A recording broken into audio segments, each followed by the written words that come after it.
Psychologue atypique, épisode 57. Les étapes de la reconnaissance de son autisme et du diagnostic. Je suis un psychologue qui a reçu un diagnostic de TSA à l'âge de 59 ans.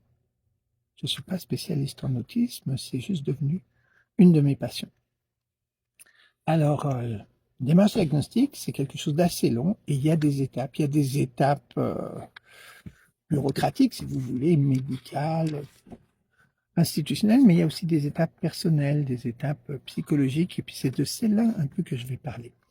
La première étape, eh bien, c'est de reconnaître son fonctionnement autistique. C'est en fait l'étape centrale, comme j'en ai déjà parlé dans l'épisode précédent. Et alors, comment est-ce qu'on reconnaît son fonctionnement autistique?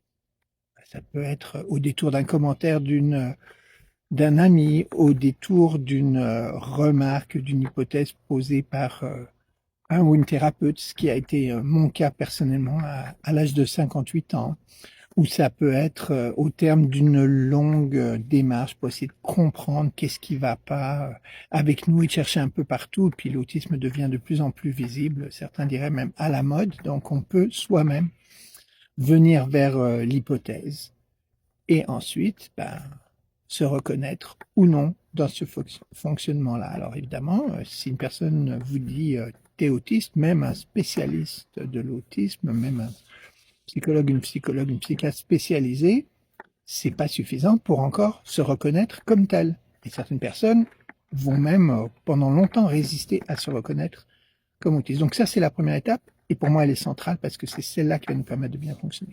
L'étape suivante, c'est l'évaluation. Alors l'évaluation, c'est tout un tas de tests neuropsychologiques, de questionnaires qualitatifs, si possible d'interrogations de membres de l'entourage, conjoints, conjointes, peut-être s'ils sont encore présents, les parents, la fratrie, l'école au besoin, pour voir si on retrouve un petit peu le fonctionnement autistique dans la personne. Et ensuite, très souvent, cette étape, qui peut coûter assez cher au privé, ici au Canada, ça peut être jusqu'à 1000 $ ou peut-être un peu plus, va donner lieu à un rapport. Et ce rapport, ensuite, c'est toujours pas un diagnostic, il pose une hypothèse, et pour avoir un diagnostic officiel tamponné qui donne accès dans beaucoup de pays à certains droits, à certains services, à un certain soutien, eh bien, ça prend encore d'amener tout ça chez un ou une psychiatre pour qu'elle regarde, qu'elle dise « Ah oui, d'accord, je valide ». Et là, on a un diagnostic.